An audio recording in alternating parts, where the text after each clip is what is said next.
Hi there, this is Clem So from Doctor Who, James Bond, Star Wars, and Doctor Strange. You can catch me talking to Ben on the lost world of movie props. Hello, everybody. My name is Ben Robbins from the Lost World of Movie Props, and I'm here today with Clem So. How are you doing, sir? I'm doing really well. Thank you for inviting me, Ben. No, that's no problem. It's great to have you on. Like, how have you been keeping with obviously COVID and all the lockdowns and everything? I've been all right actually. I think we're almost at the end of January, and we are, aren't we? It's actually February now, but it's just been it's been really quiet. But I was just thinking last year I was even during lockdown I was quite busy with a lot of films, even that they really managed to be able to you know go into production with very strict guidelines, for COVID testing and stuff. But yeah, Awesome. I was only glad you actually still got to keep out there and keep working, especially with the restrictions. yeah. I think last year in particular there was a quite a bit of a backlog of productions that have been delayed at least a year and a half, and so there's lots of opportunities. Um, this year I think it's been quite slow, but I think it'll happen. Awesome. That's fantastic. So, do you mind if I ask you a few questions about your career today? Yeah, sure. Yeah, Go ahead. brilliant. So, when did you first get into acting? Has it always been a dream of yours to be an actor? Okay, so first of all, I'm a background actor, a Yeah, supporting artist. I don't want to confuse two things. I mean, yeah, acting is, I have done acting in a sort of medium-sized budget films, and it's a totally different ball game. I mean, mm, you're really the center of the narrative, you like, and yeah, background work. It, it's something that I've been picked up for, but just because of my look, I've got a very characterful look. I've yeah. got this long grey hair going on, and East Asian. So there's only going to be a finite amount of productions that I could probably be cast in, for starters. But how did I get into it? Well, my brother Tom So, uh, he had this great role in Casino Royale. He was cast as Mr. Fukutu. He was one of the poker players, and the poker table scene was, it was quite pivotal to the whole story, and it lasted, a good 30 minutes if you put it all together. Um, so he was in that scene, and he just really encouraged me. He said, look, you got a very similar look when you give it a go. So I thought, okay, and I joined One Agent, got this great job on the 47 Ronin, the Keanu Reeves film, Japanese sort of samurai film, and then I got a part on Doctor Who, Angels Take Manhattan with Matt Smith, and and in these, in the Doctor Who one was quite featured in that scene, and it just grew from there, and I can't really say I really had, strong desire to be an actor, or to be even work in film and television, but I have a background in fine art, so I'm quite creative, so in a way I've kind of channeled that creativity into Mm. any of the performance I do. I do my best to make it very creative, and I'm quite humanistic and natural as well, not over the top, and believable. You don't have to, in a background as a background artist, you don't really have to make that effort, but if you do, I think people take notice, and they do take notes, and next time you're in a production, you're further up the front of the camera because they know you can perform. Awesome, yeah, because you're very recognisable. I mean, the amount of times I see you pop up in various films, I'm always like, oh, it's Clem again, and it's Clem. Like I see you everywhere. It's so cool to actually spot you now in films because you never know when you're going to appear. I think that's brilliant. Thank you. So, you did some work on Guardians of the Galaxy. You were in the prison scene. So, can you tell us a bit about how being on set was and how your days ran, and just give us a good rundown of it? Yeah, that Guardians of the Galaxy, that was filmed at Longcross Studios, sort of, I think it was 2000, I want to say 2013. Was Guardians of the Galaxy released in 2014? I think it Or was was that 2014 time. okay? So it would have been the year before the summer, and the Kiln prison is like this huge metal set. So it was really hot in there, you know, because it's made of metal, and Yeah, the sun's beating down on the outside walls of the studio, and you really feel it physically, the heat, and I think that all gave, you know, gives a lot to the authenticity that you feel like you're in this prison, because it's really hot and sweaty in there. And as prisoners, a lot of the shots we did, I think, over 14 days. oh wow, Um, nice. 14 days work. A lot of the shots were mainly to do with stunts. We're not the stunt people, but we were like in the same sort of scene, sort of like the peripheral action of that. And it was just pickup shots of, because you know, where the moment where Rocket gets on Groot's shoulder and he starts shooting everywhere. So basically, they were doing a lot of footage of prisoners running here and there, and a bit of chaos here and there, a lot of fighting. You know, even the stunt guys were really kind. They said, "Yeah, go for it, go and punch, punch it." And we did, you know, and strangled them, and it was great fun. Really hard work physically, and with the stunt pellets as well. With the stunt pellets, I think they're called squibs. And if they hit a metal surface, they spark. But Yeah, if they hit you, it's like a rubber bullet. They really do hurt. So you know, there's a lot of convincing dodging and running. You're nice. really highly motivated to do that. But what was really amazing was obviously because, you know, Groot and Rocket weren't there, so there were guys that were stand-ins. You know, I think James Gunn's brother Sean Gunn was doing a lot of Rocket's movements. He was on his knees, and he was doing, you know, doing the dialogue. Initially, obviously, that was filled in Yeah, later on, and then we had a guy in like a blue full full length leotard thing, and he had like a stick with a plaque with a Groot's head. So he'll be holding out in the air, so we just get a sense of Groot's height. So you know, and it all looks amazing when you know, some of the scenes with the timing and everything. Like there's a scene where Groot rips this power battery off his I don't know what it is. He pulls it off basically, and he throws the lid that the power battery was in, and it hits a stuntman on the head. But you don't, you know, the lid's actually it wasn't there, so it's like the timing was incredible for him wicked. throwing it and then it hitting the stunt guy, and then everybody looking around thinking, "Oh, God, what happened to him?" And it just looks so real. I mean, it's just like, so it's really about that, really getting all your timings right, all your reactions right. Obviously, for me, as a big Marvel fan, it was my first Marvel film that I've ever worked on. Yeah, So, you know, yeah, I had to kind of, I got to geek out for a little bit.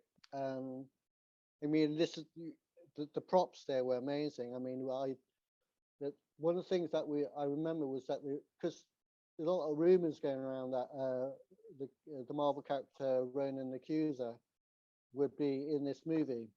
mm, And it was only a rumor. We didn't actually, you know, that's what all the papers knew, or you know, all the fan sites knew. But actually on set, you know, because we were all good lads, and we all keep it all secret and everything. Ronan was actually there, and it was just like to see him in real life in his costume, you know, jumping out of the comic book pages was just like awesome. And actually, I shouldn't have done it, but I actually the Warhammer that he has, it was leaning on the one of the sides of the prison cell gates, and he did touch it, and I got told off because he said if I had broken that, I would have halted production and cost them millions.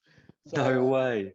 yeah, so yeah, that was cool. That was my cool moment, just touching that the weapon that Ronin had was really cool. Yeah.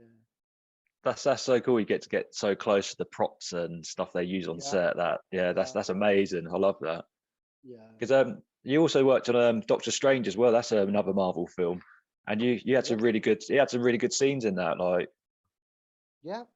With Doctor Strange, actually, it's funny that appearance that where you really see me coming into the Hong Kong sanctum with Benedict Wong and a couple of the other the the couple of the other Kamatage disciples.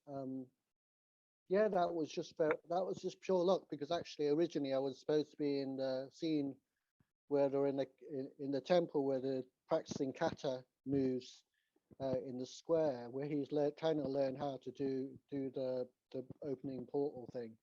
yeah, And yeah, I we did quite a few training days for that to learn the kata, and but unfortunately I felt I wasn't very well on the day of filming, so I couldn't make it. I thought that was my chance gone, but yeah, luckily I got called up. It was a very small scene. It was only one day, um, where they were just coming into the Hong Kong sanctum, but it featured more than any of of the Kamatage scenes. So I was just quite fortunate in that, and it was great that I was in the center of that as well.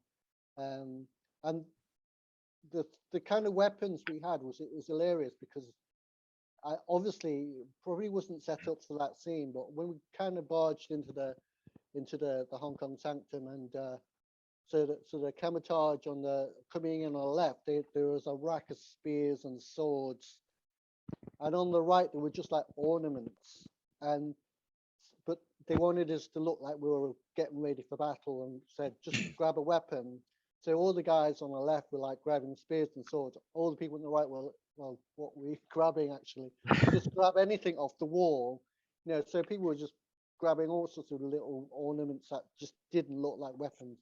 And I had what looked like a paddle, just like a small paddle. I thought, what am I supposed to?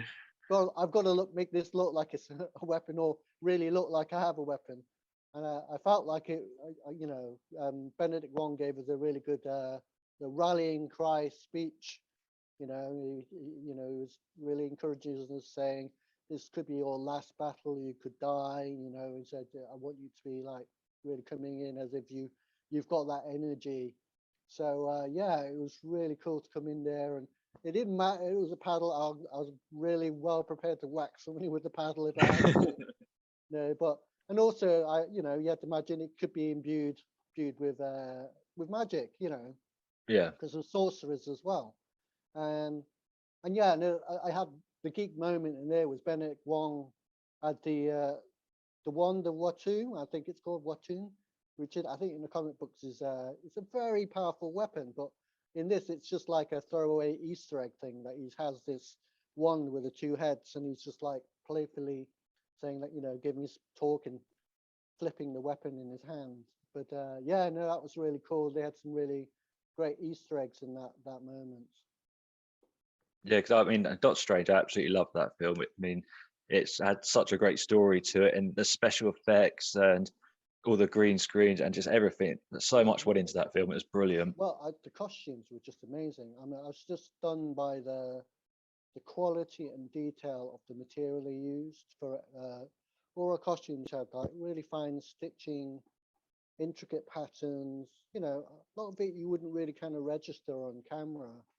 I had these boots on that were handmade leather boots that I think the guy said, oh yeah, yeah, I think they cost like $3,000 to make. Just the boots. Wow. You barely see them in that scene. They're kind of in the dark and you barely see them anyway. But, that was kind of the quality I think they were really going for. And I think, it pays off. It's just like little nuances, but I think that's what makes quality in a movie. Yeah.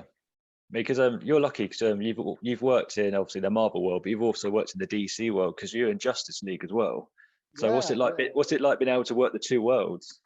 Well, I was excited. First of all, I wasn't at that scene that we did where we're batting, doing this. It was like the ancient battle for the mother boxes. That scene was all cut out in the original 2017 release. Hmm. So I was so pleased that because we had the pandemic, they managed to make the Snyder cut, which is in my opinion, way more superior. Okay, it's a very long movie, but it's just got so many great things. So yeah, to have all that restored back in and all the hard effort we did, we had lots of boot camps for training, sword fighting, just to really get. Even though we didn't really use those moves, we just really had to be familiar with what kind of moves your warrior would make. So we had these kind of like very strong diagonal movements, with our swords and stuff.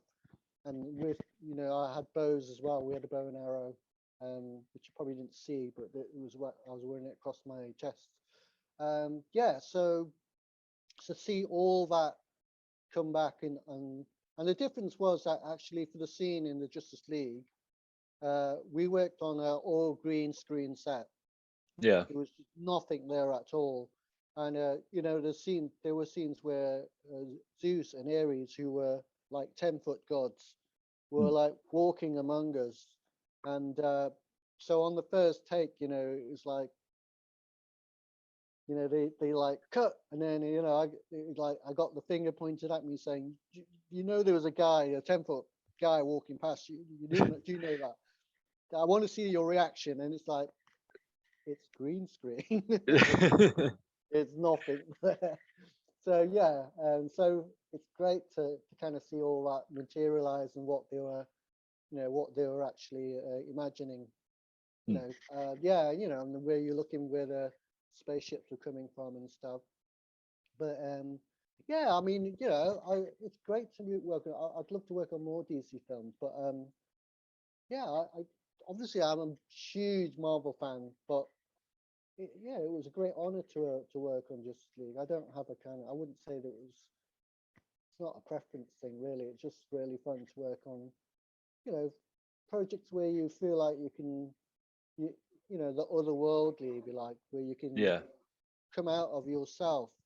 It's not the mundane. But having said that, work is work as well. I mean, obviously, Yeah. I'm not saying I wouldn't do other work, because of course I would. So what's it like, obviously, working on a green screen to a normal set? Is there a real big difference with how you've got to change and like move your acting in that, or is it quite an easy transition? Well, I just think it's an easy transition if you're experienced. You kind of, you're used to the kind of beats and where the camera is going is really important, because in Yeah. that scene with the green screen, the camera was doing quite an intricate movement as it was kind of coming overhead and then coming through us. So in a way, we had to kind of duck to get behind the camera as it came through. So it's quite a tricky. And then also, I guess, because they were trying to pair that up with they filmed previously the gods, who were Yeah. 10 foot in a different take, and they were going to obviously merge those together. So it's quite tricky. But yeah, no. Well, once you knew what the kind of the beats are, of what's happening with the movement, the camera, and then where everything is and what exactly is going on in the scene. It's no different from if you had a physical set. Yeah. Because another thing that I like to talk about on my show is stunt work and stunt people. Because you were on the set of Jurassic World, where one of the stunt people actually got injured on set. That's right. Can you tell us about that day and what happened? Well, I didn't actually see what happened, but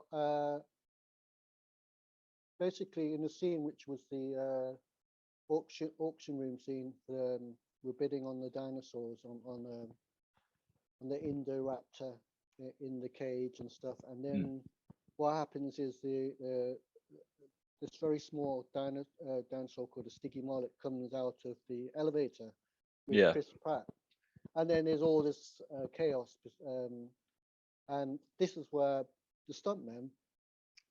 I keep thinking, you know what? They could have done this by CGI, but they're all on like bungee ropes.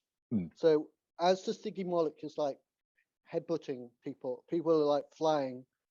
So when you see the scene back, if you watch it in slow motion, all those people that are flying in the air, that's actually real. That's stuntmen on bungee ropes going up in the air and then hitting a fake wall and falling Yeah. back. So from what I understand, one of the guys landed on his neck basically as he came down. So he obviously fractured his neck or really injured it quite badly. Yeah. So that's what I understood. So some often when we're on set, we see these stunt guys, and they always seem to be like sitting down with their feet up and stuff.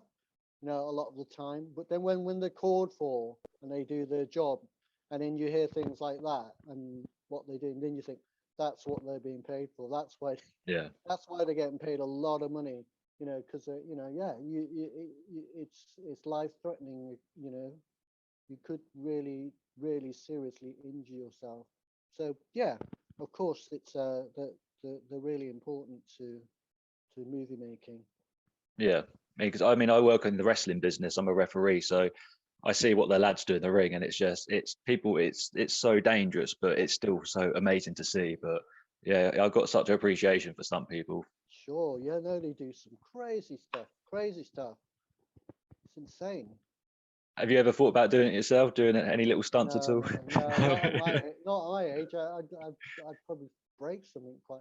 I mean, we did things like they sometimes because they let us do special action, which is like stunts for extras, and Yeah. we get to like on James Bond, we got to do with the privilege of dying on the floor, so Mm. we had to practice falling on the floor safely, which is not as natural as it looks. I mean, it's quite a lot to kind of making it roll without it looking obvious. But Yeah. yeah, no, that was really cool. But that's kind of stuff that they probably would let you do, is that kind of crash, falling on mats or something like that. They might let you do, or you could be doing some fighting in the background or something. So that's kind of as far as I've got in terms of sort of stunt kind of work. It's not full on stunts, obviously, because I mean Yeah. they're the professionals. They train and they're qualified to do that. I mean, because looking back at obviously your catalogue of films, is there any actors that you've got to work with that's you've seen them act in real life, or they've done something in a scene it's just blown you away? Is there any in particular scenes or moments you've just watched and thought, wow, I can't believe I got to witness that? Um, no, I think more directors have worked. I mean, watching Steven Spielberg work Hmm. on Oh Ready Player wow. One, that that was more kind of, I was in more and all that. Just kind of his just just who he is, and just kind of Yeah. what films he's done, and I've grown up with, and he's like watching a master on set, and and his kind of input, and just kind of you know he would just everybody would just like he would just arrive on set, and everybody would just stand to attention because he's just like a legend, and Yeah. yeah, there was definitely a sort of be on your best behavior sort of feel about him when he came on set. Yeah, yeah. So it's yeah, I'm more and more of a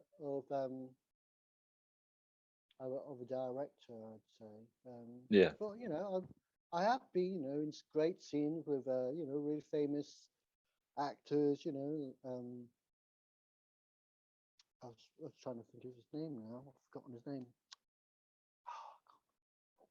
Sorry, I've completely forgotten his name on No, that's Assassin's Creed. fine. Who's the Magneto actor on Assassin's Creed? Assassin's Creed. What's his name? Oh, what's his He's name? I know exactly who you're talking about as well.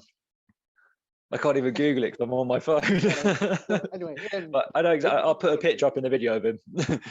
he's a lovely guy. Yeah, he's great to work with. Yeah, very calm. The, yeah, and a gentleman. Hmm. Um, yeah, I just feel like even with kind of big actors, I don't get starstruck or anything. I just feel like, well, they're there to work, and so am Hmm. I, and let's all work together and make a great scene, Yeah. whatever it is that we're doing.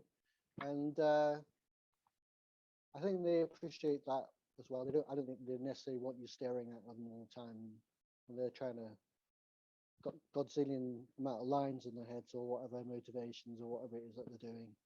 Yeah.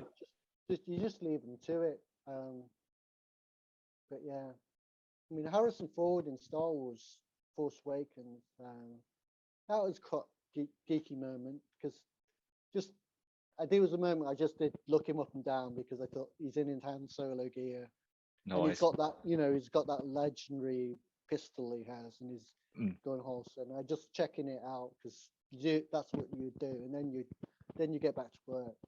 Yeah. So what's been your most geekiest moment, would you say, then, being on a set? Oh my God, so many. There's just so many geeky moments. Obviously, Star Wars, I think, being on the Resistance base, which was an external scene, a lot of it. Mm. They had a nearly full-size Millennium Falcon, Awesome. and two full-size X-wings, Mm. and then of course you had C-3PO and lots of droid guys in droid costumes, and then you have the Resistance, and then you have the X-wing fighter pilots in their full gear, iconic gear. Chewbacca on set, and then you have the new guys like Daisy Ridley. Just being in that scene, just with all that, it's real world stuff. Was just awesome. I mean, I think that is a kind of moment where you pinch yourself. You go, you cannot believe because because I think with Force Awakens, they did try to, as a response, I guess, to the prequels, they want it to be more hands-on effects, Yeah. more hands-on props and stuff. And yeah, so there was just a real world feel about being in that scene. You could really believe that you were there. Yeah. So that, and of course, because I've worked on many, many episodes of Doctor Who, I'm always seeing the TARDIS or inside of a TARDIS. That's always a cool moment, because Yeah. they're such iconic, iconic bits of parts of that world. So yeah, that's amazing. Yeah, and of course, seeing Benedict Cumberbatch in his full Doctor Strange costume on set, that's awesome. I Nice. mean, that's just like, because he's so perfectly cast in that role. Yeah. So that was great. In James Bond, getting to where being one of the members of Spectre in No Time to Die and Spectre, I got the ring. They gave me the ring, and not to keep. They gave me the Oh ring. no, nice. They gave me the ring in No Time to Die. They were actually. I got my. This isn't the real one. This is. I don't know if you can see it on the camera. Yeah, there we are. That's not real, but the one we had was like a rubber one, and it's quite cheaply made. But because if you're like a background guy, it's like, well, you're not really going to see that. But when we did the close-up scenes, there was a shot they did of me that didn't make it in the movie where I'm dying from the gas and getting balls on my face and stuff, and so they gave me a metal ring for that. So because they really wanted to see all the rings, and yeah, just things like that, cool iconic things. It's like, and in Fantastic Beasts: Crimes of Grindelwald, we had the wands. We were given wands in our scene.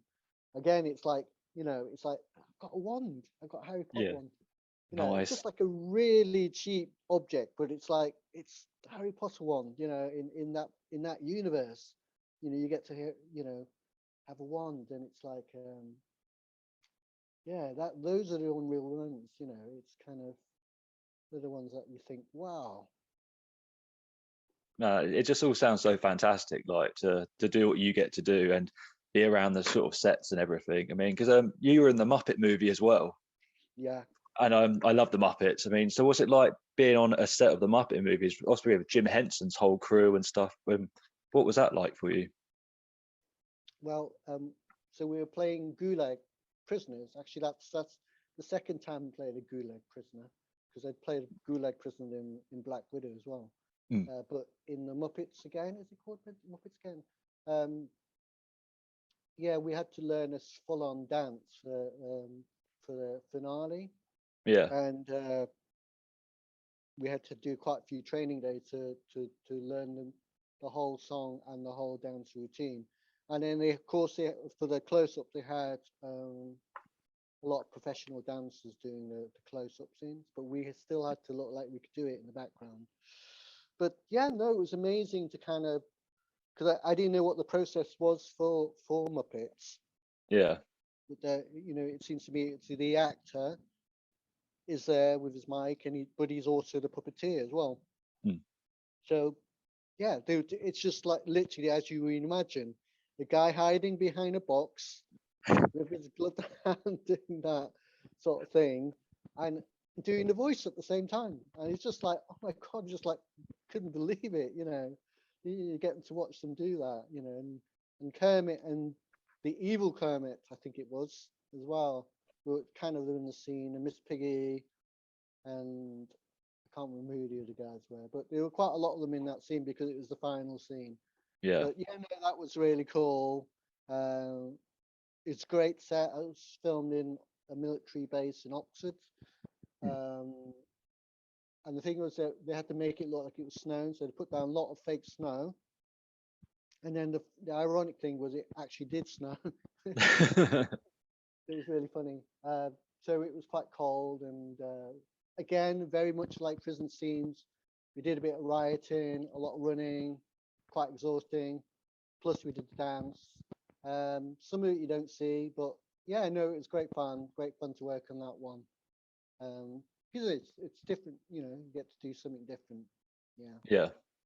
Because obviously you made it into a couple episodes of Sherlock Holmes as well. Yeah. Yeah. So yeah. I mean, what's being on set of Sherlock Holmes like? Is it a really big production as well, or how do they run their sets? Well, I think in general, TV shows have a smaller budget than movies. So they have to be really effective with the schedule, the Yeah. amount of scenes they do it per day. A movie, they if they have a sizable budget, like a Disney production, they could keep rolling and keep doing it over and over to get it right. Yeah. TV shows, they might do one or two takes and then move on to the next scene because they have to. Actually, two times I worked on Sherlock, we weren't in any of the BBC studios. We were on an outdoor set. Well, no, we were on location. Yeah. So in the scenes, we I think Sherlock's pub crawling. So basically, we went to like 5 different bars and pubs in Cardiff, and it was just kind of. I remember it was quite. It was a night shoot, Yeah. and we just kept doing whatever scene he was doing, and we'd go on to the next bar and the next bar. And as we were doing that, and we did have our phones on us at the time, and we was doing that. People outside were twittering what he was doing and where he was going. So that was like, God, it's like the world, watching everything we did. Yeah. Kind of weird. I was really tired that day because actually I had to get to a studio from Cardiff. I had to go to Warner Brothers studio at 5 a.m. So I wrapped at 1 a.m. for Sherlock, and then I had a 5 a.m. start at Warner Brothers for Jupiter Ascending. That's film. Yeah. I remember that. That's all I remember about that day was that I knew I was getting stressed out because I knew I had to. I didn't know what time we were wrapping, and I knew I had to be at this other studio at 5 a.m., which is like 2.5 hours drive. So yeah, I was stressing out about that, and I didn't really get any sleep, obviously. Yeah. And the other scene we did was in Bristol, and it was the Victorian scene where he falls asleep. I guess he's dreaming. It's a bit of a Bobby Ewing moment or something. I don't know. And he's yeah. So it's all set in Victorian times. I've got a very generic sort of Chinese costume on, and I'm just basically like the doorman of this scene. And yeah, nothing really exciting. Just being really, really cold. It was February, Yeah. minus something. All the women were getting blankets, and for some reason I wasn't getting blankets. They're the kind of things you remember when you do those kind of on location scenes is like how cold it was or how hot it was. Yeah. So what would you say out of all the scenes that you've done has been your most challenging, obviously, scene to film? Challenging scenes. It's just anything that's kind of like anything where you're required to, be really close to camera. I think you're, even though I said we're not actors, your acting does have to be on point. I think, Yeah. even as a background artist, because if you're right next to the principal actor, you have to act as well, because otherwise they'll just see it. Everybody will just see that it's wrong, Yeah. and then you'll be pushed to the back, as far back as they can push you back because they don't want to see you. So I suppose that's, if you do see me close up in the scene, I guess that's a testament to my own, acting skills. If they keep me in a shot, yeah. So that's kind of, it's the challenges that, or if we're doing, I don't even really know if they're called. I would say a challenge. I think the more challenging something is for me, the more fun I'm having. I Yeah. think that's the thing. So kind of the more fun I have, it is kind of, yeah, the always more difficult things. If it's anything to do with stunts or anything like that, or like I say, being in front of camera is always cool. I mean, I did this film called Show Dogs. Show Dogs. It was filmed in Cardiff. Where the scene, all my peers, if you like, there was quite a few hundred essays there, and I hadn't even realised that I was going to be featured in this film. I was kind of, would have been quite happy to just have been in the background there and falling asleep somewhere in the back. But they had different ideas, and as soon as I turned up on set, they gave me the sides for the day, which is a bit of the script for the day, and said, "You're this guy. I'm in the script." I thought, "Oh God!" And then, before I knew it, there was like a camera on me, and he wanted one of the principal dogs or the actor dogs was supposed to be following me, so I was part of the narrative for that. So yeah, but it was just the fact that I had to perform in front of so many people. I knew them all, a lot of them, and it was just that it was a real pressure to kind of, perform and do my best without being distracted by that, and not think about those kind of things. Of It was course. good, yeah. It was, so that kind of could be challenging, I guess, but it's fun when you do it and you can achieve it, and you see it back on camera and it looks great. Yeah, just things like that. Yeah. So out of all the scenes and films and TV shows you've been in, what's been your most favourite scene to have been a part of? Probably was one of the episodes of Doctor Who, Oxygen, which is a Peter Capaldi episode which was on a space station, Yeah. and we were like zombies in spacesuits. So basically, the AI of the spacesuit would be what's walking along the space station. So because we're dead, and we're just like, for days just chasing the doctor around and Bill, the assistant, in a spacesuit. And you're just like, it's just like Nice. it's just like, this is so cool, and this spacesuit is so cool, and I'm chasing the doctor around the space station. So I think that was probably my most enjoyable, and also the Clockwork Droid in in Peter Capaldi's first episode, Deep Breath. Yeah, just being one of the Clockwork Droids on that was fun as well. Yeah. And obviously, looking at all the different wardrobes you've got to wear as well, is there one that stands out in particular that you just really enjoyed to wear and wish you could have kept? Yeah. Oh, kept. Well, I loved, like I say, I loved the oxygen space suit. I thought that was very distinctive and well designed, and but also obviously the camouflage Doctor Strange outfit was so cool as well, and I loved what they did to the hair. Allowed me to have my hair down. I would keep that. Those two outfits were definitely my favorites. Yeah. Was there any props as well that you've got to use or that you think, oh, I wish I could have stolen that one? No. The ring. Yeah. The ring. That isn't a real one, by the way. I keep having to say that just in case production think I stole one. But, Yeah, no, that probably not really. I would love a whole costume, I would say. Yeah, Hmm. I love the gown, the Clockwork Droid. I think it was hired from the Angels costumes. It was over 100 years old. It was really bare, but I love that outfit.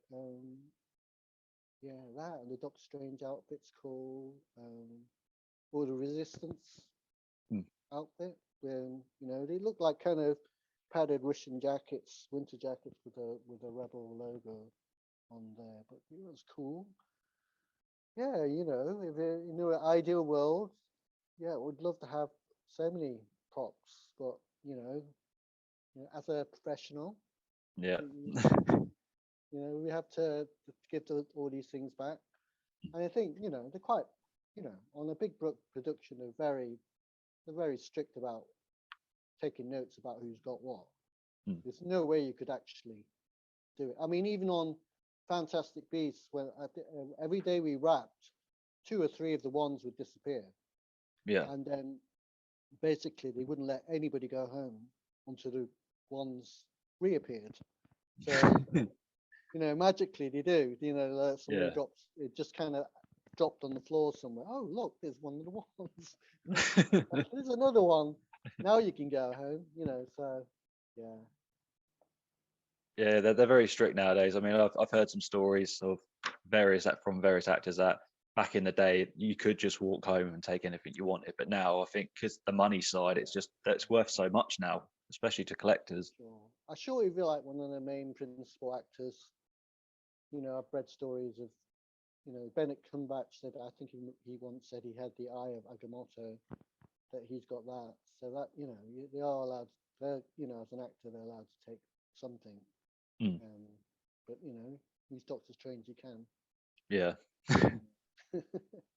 So what's it been like as well? I wanted to ask, like coming onto the convention scene, because you do conventions in the UK and you get to meet fans. What's it like, obviously being a background actor, but also being invited to meet fans and have fans come up to you? Oh, it's brilliant because, I'm a big fan of science fiction movies myself. Um, so I feel I have a rapport with the fans. In that I really totally get where they're coming from, because I'm like that myself. I get excited and geeked out about things, Mm. and I can really relate to the collecting needs, and what the enthusiasm and Yeah. passion for whatever show they're really into. And I always go in there as humble as possible, because I really feel like I'm just there representing that franchise that they really love.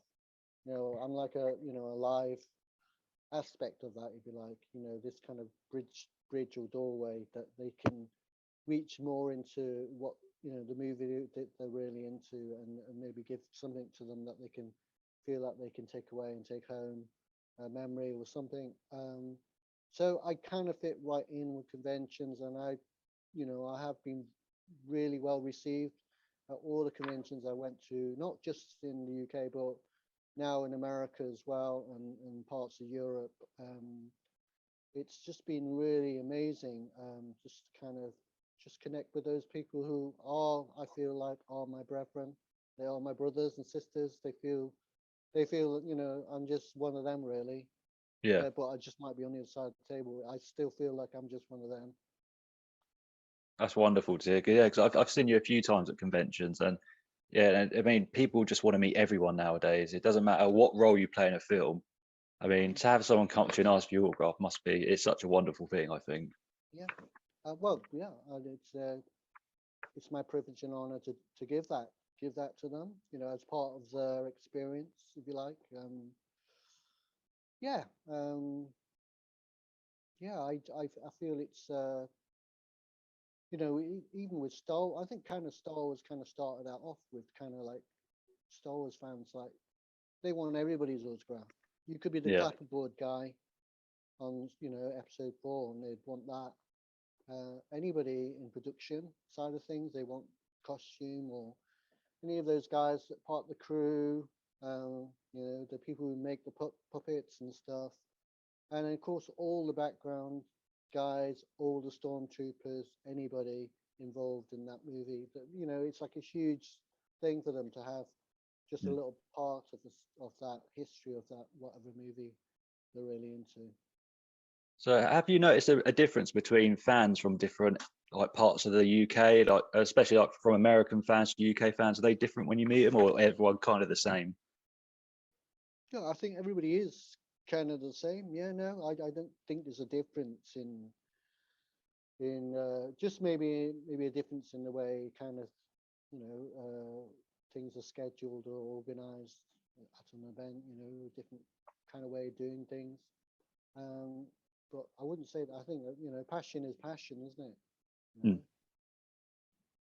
So obviously I found you through social media and that. Can we get your social media account so I can add them into Yeah, the yeah, video? sure, So sure. I if mean, people if who watch anybody this, they wants, can follow you. sure, if anybody wants to follow me on Twitter, it's Clem underscore so, and on Instagram, it's Clem.so. But I'm sure you just Google me, you'll find all those things. Yeah, but I'd be very happy if you followed me on those. Awesome. And are you happy for people to contact you through them as well? So for any like autograph requests or booking requests for conventions or Sure, shows? sure. Yeah, yeah, you can do that. That's cool. Awesome. Yeah, brilliant. Because I always get people asking me when they see my videos, oh, can you ask so and so? And so, oh no, just watch the video and you'll find out at the end, sort of thing. That's been brilliant, Clem. I really appreciate the time and thank you for letting me call you today and do a quick little talk with you. It's been a pleasure. Oh no, I enjoyed it. It's great. Cool. I just want to say, yeah, a big thank you. And I really appreciate your time. And I hope to get to see you again at a convention and say hi again in person. Oh, thank you very much, Ben, and thank you so much to your listeners. I do hope you'll enjoy, our chat together. Awesome. Thank you so much.